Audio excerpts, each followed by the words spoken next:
Seguimos recorriendo la actividad agropecuaria desde el Centro Nacional. Volvemos al marco del encuentro de influenciadores faros de la compañía Tecnomil. En esta parte de nuestro programa le traemos lo que fue la presentación en relación al manejo de malezas en esta región. Tomamos los puntos principales de lo que se está haciendo puntualmente en esta zona productiva de nuestro país. Ingeniero, punto de encuentro Tecnomil. Como siempre, este es un espacio en donde se plantean muchos temas técnicos. Marcaste la importancia de la planificación, de mirar muy fino. Antes de meternos a ese tema, lo que te pido es una opinión de este tipo de espacios en donde el intercambio es fundamental. Bueno, un espacio muy valioso. Realmente disfruto muchísimo de participar con técnicos de distintas partes de la región, donde obviamente el intercambio nos suma a todos.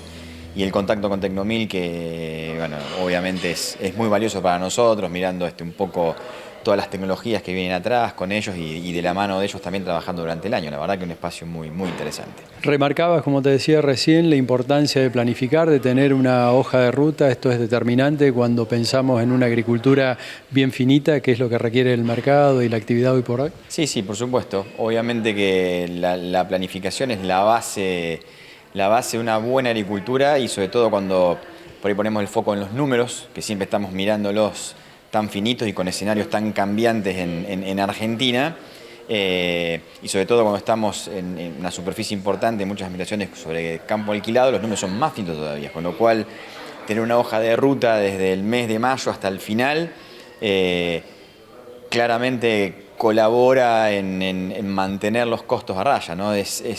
Siempre haber desvíos, pero la clave es que podamos volver enseguida a esa línea de trabajo, sobre todo en cuestiones de malezas, como veníamos hablando recién, que los costos se escapan cuando empezamos a tener muchos rescates y aplicaciones, digamos, posemergentes de la maleza. Entonces, claramente la planificación es la base de todo esto, ¿no? ¿Cómo está la región si tuvieses que hacer una fotografía en función de estos conceptos que estás planteando como elementos de base? ¿Cuál es la situación de la zona? La zona, digamos, desde el punto de vista de malezas, viene complicándose, digamos, siempre hay aparición de nuevos biotipos. Tenemos un promedio de casi 2 biotipos por año a nivel país. Esta región no es ajena a eso, pero se viene trabajando cada vez mejor. En esto, digamos, se ha puesto mucho foco en capacitación, en entender. El productor mismo también asiste mucho a estas charlas. Cada vez se asesora más, hay mucha demanda de asesoramiento, sobre todo en cuestiones de protección de cultivos, y claramente, digamos, se viene mejorando mucho y haciéndole cada vez más caso a la planificación y cumpliéndola. Por ahí, si tuviese que resumir en algunos tips, algunos aspectos básicos que debería considerar el productor o el asesor a tener en cuenta en este contexto, ¿cuáles serían? No, la clave es en mayo sentarse a planificar toda la estrategia de protección del cultivo. Hoy el foco fue las malezas y haciendo hincapié en eso, en mayo tenemos, entre mayo y junio tenemos el 80% de los nacimientos de las malezas otoño-invernales en años climáticamente promedio, con lo cual empezar temprano los barbechos y tener una hoja de ruta de todo el año. ¿Y cómo le armás esa hoja de ruta? Conociendo qué malezas tenés en el lote, cuándo emergen, y en base a eso sentarse a armar toda la estrategia del año. Eso a su vez tiene, no ir tomando decisiones sobre la marcha. En cuestiones de malezas es lo peor que podemos hacer. Ahí es donde los costos empiezan a escaparse, tenemos mayor impacto ambiental, pero también tener esa hoja de ruta desde temprano tiene implicancias. Esta campaña por ahí no tanto, pero otras campañas en general, el productor ya puede planificar todas sus compras de insumos. Este año se está mirando un poquito más, ¿no? Por cuestiones coyunturales puntuales. Las financiaciones en pesos ya no están tan atractivas como otros años. Se está pensando más en dólares y demás, pero tener toda la necesidad de insumos para el año claramente también tiene un impacto muy importante. Lo marcabas también, indudablemente la flexibilidad suficiente en el medio como para poder ir adaptando es determinante, pero no tiene que ser ese el eje fundamental. Por ahí la base es lo que recién planteabas, tener una hoja de ruta y después la adaptabilidad en función de cómo vayan variando los ambientes y la campaña. Por supuesto, incluso hoy con cierta incertidumbre que tenemos hoy, muchas veces tenés que dejar los lotes abiertos. Tenés que saber que a lo mejor hay algunos cultivos que van a ser, que todavía no están definidos y que podés pegar un volantazo para un lado o para el otro, con lo cual todas esas cuestiones hay que contemplarlas. Y si vos tenés más o menos esa hoja de ruta, podés tener un desvío, pero rápidamente sabes a dónde volver. El problema es cuando uno va tomando decisiones sobre la marcha y se dio cuenta que la decisión que tomó antes no debió hacerlo. Entonces la hoja de ruta básicamente ayuda para eso y claramente los resultados que venimos teniendo en los últimos años en ese sentido son muy claros.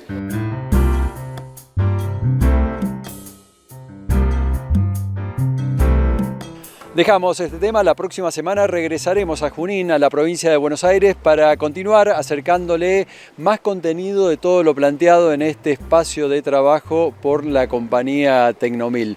Nos venimos ahora a Córdoba y empezamos a vivir parte de lo que estuvo sucediendo en el Encuentro Nacional de Monitoreo. Estuvimos dialogando con el ingeniero agrónomo Daniel Igarzábal, uno de los organizadores. De esta manera hacía un resumen de todo lo que estuvo pasando.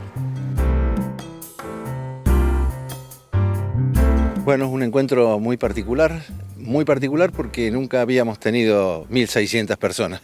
Una cosa bastante inédita, por lo menos para nosotros. Siempre vino mucha gente, pero 1.600 personas entre los 2 días realmente superó las expectativas. El primer día, donde tuvimos el plenario, el salón siempre estuvo lleno y creo que los temas eran muy convocantes. Porque no solo la chicharrita era la noticia, sino que no dejamos los otros temas que permanentemente están en el campo y con la preocupación de los técnicos. Uno de ellos es el carry over, es decir, la permanencia de herbicidas en el suelo. La otra, la penetración de la canopia, es decir, llegan o no llegan las gotas al centro de la planta y parece que los productos no andan o que hay algún otro tipo de problema y en realidad no hacemos foco en la calidad de aplicación.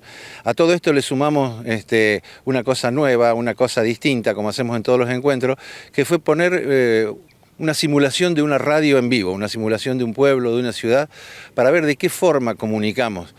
Tanto los medios periodísticos agropecuarios como los mismos técnicos, ingenieros agrónomos y la gente de campo, de qué manera comunica, de qué manera llega a los pueblos y las ciudades, donde muchas veces se dicen cosas que carecen de fundamentos, pero nosotros siempre lo decimos puertas adentro. De qué manera lograr perforar esa barrera que tenemos entre el campo y las ciudades con algunos temas que son bastante urticantes en algunos casos, ¿no? Entonces, tenía condimentos de todo tipo el encuentro y creo que eso fue lo que hizo que la convocatoria fuese realmente muy importante. Los cursos también un condimento muy interesante desde lo técnico. Uno de estos espacios es el que se está desarrollando ahora, sobre qué ejes lo plantearon y básicamente qué devolución han tenido de los participantes en relación a estos espacios. Los cursos se llenaron todos absolutamente, o sea, todos los cursos estaban con el máximo de gente posible. 2 en gabinete, que eran el de la chicharrita y el otro de los herbicidas en el suelo, el carry over de herbicida, con especialistas muy reconocidos del INTA tratando este tema. Y el curso de aplicación, eficiencia de aplicación, en el que estamos ahora, en donde se hizo toda una parte de un taller teórico y luego salimos al campo para poder ver en directo y con la aplicación de drones en el campo si todo lo que se había dicho adentro era cierto. Entonces lo que están viendo ahora es justamente eso, chequeando las gotas que el dron produjo para simular una aplicación en el campo. Dani, un placer como siempre haber sido parte de algún lugar de lo que fue esta nueva edición. Gracias por convocarnos, felicitaciones por lo logrado. No, el agradecido soy yo porque son los medios justamente quienes hacen conocer lo que hacemos en este encuentro, lo difunden y de esa manera la gente se entera y viene. Así que periodísticamente estuvo muy bien tratado, el que tiene que felicitarlo soy yo.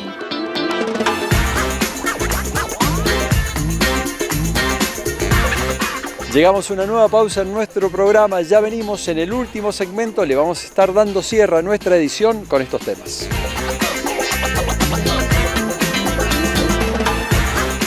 Y mira, el dron agrícola, la gran ventaja que tiene es que uno puede entrar a trabajar en cualquier momento del campo, no necesita tener piso.